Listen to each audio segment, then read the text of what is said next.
පොඩි ආදර කතාවක් තිබ්බා අවුරුදු 6ක් විතර. ඒක පොඩ්ඩක් නැති වුණා. ඒ හින්දා තමයි පොඩ්ඩක් වැඩට එන්නේ. ඉතින් මම O level කරේ ගල්වුන්නේ. ඒ level වලට කුරුණෑගල ගියා. කොහොම හරි ගිහිල්ලා ඉතින් මාස 3-4ක් පස්සෙන් ගිහිල්ලා යාළු වුණා. යාළු වුණාට පස්සේ ඉතින් එහෙත් අවුරුද්දක් විතර ආදර කතාව තිබ්බා. අවුරුදු 5මාරක් 6ක් විතර තිබ්බා. ඒ කියන්නේ එයා මං ගැන මුල් කාලේ සෑහෙන්න හොයලා බැලුවා. ඒ කියන්නේ මගේ ප්‍රශ්නයක් මං එයාට කිව්වා, එයාගේ ප්‍රශ්න මට කිව්වා. එහෙම තමයි ජීවිතේ ගෙවුනේ. ඉතින් පස්සේ එයා කොහොම හරි වෙනස් වුණා. මට උත්තරමයි මට ඒ හැංගීම ආපු දවස්වල බැරිම දැන මං අම්මා ගාව පවා නිදාගෙන තියෙනවා. එහෙම තත්ත්වයක් තියෙනවා. ඒක අදටත් තියෙනවා. එයා මේ වෙනකොට රාජායතනයක වැඩ කරනවා. එයාගේ විවාහෙත් ලබන මාස තියෙනවා. ඉතින් ඒකට මට කතා කරා. ඉතින් මම හිතන්නේ ඇයි මිනිස්සු එහෙම වෙනස් වෙන්නේ? එහෙම මං කියන්නේ මිනිස්සුන්ට එහෙම කරන්න හොඳ නෑ. මිනිස්සෙක් තව මිනිස්සෙක් ගාඩලන් ඉන්නේ.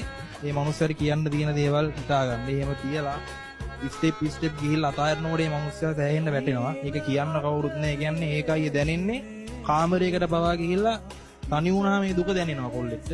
මේ වෙද්දි ඔයා හිත හදාගන්න උත්සාහ කළා තාම හිත හදාගන්න බැරි වෙලා තියෙනවා. දැන් වැඩියෙන්ම දුක දැනෙන්නේ එයා ලබන මාසේ විවාහ වෙන නිසා. අනිවාර්යෙන්ම. ඒ හින්දා ඒ කියන්නේ මම ඉන්න ඕන තැන වෙන කෙනෙක් ඉන්නවා කියන එක මට දැනෙනවා ගොඩක්. එයා ඒ කියන්නේ ඒ තරම් මට බලාපොරොත්තු දුන්නා. මං කියන්නේ මිනිස්සුන්ට කරන්න හොඳ නෑ. ඒ කියන්නේ මගේ යාළුවෝ මට ආදරේ hina වෙනවා. තව කෙල්ලෝ නැද්ද බං? මෙහෙම කෙල්ලෝ ඉන්නවා. එහෙමයි කියලා අයියේ හැම කෙල්ලම පස්සේ ගිහිල්ලා එහෙම බෑ. ඒ දැනුණු එක ඒ කියන්නේ මම එයාට දීපු දැන මම කවදාවත් දෙන්නේ නැහැ. මම පොරොන්දු වුණා මම බඳින්නෙත් නැහැ.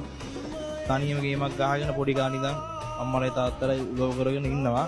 ඒ කියන්නේ මම කියන්නේ අන්තිම වශයෙන් අපිට S2 පියාන හරි විශ්වාස කරන්න පුළුවන් එකම ගැහණිය තමයි අම්මා. මේ ලෝකින් අම්මා.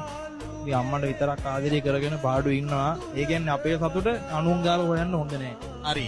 ලබන මාසේ පතිකුලයට යන ඒ ගෑනු ළමයාට ඔයාට මොනවද කියන්න තියෙන්නේ? අයිය මට කියන්න තියෙන්නේ එයාට එතන තියෙන ආදරේ විශ්වාසය කඩ කරන්න එපා. වුණ දේවල් වුණා. ඒ ජීවිතේ වෙන්න තිබ්බ දේවල් වෙන්නදී සතුටින් ඉන්න කියලා මම ප්‍රාර්ථනා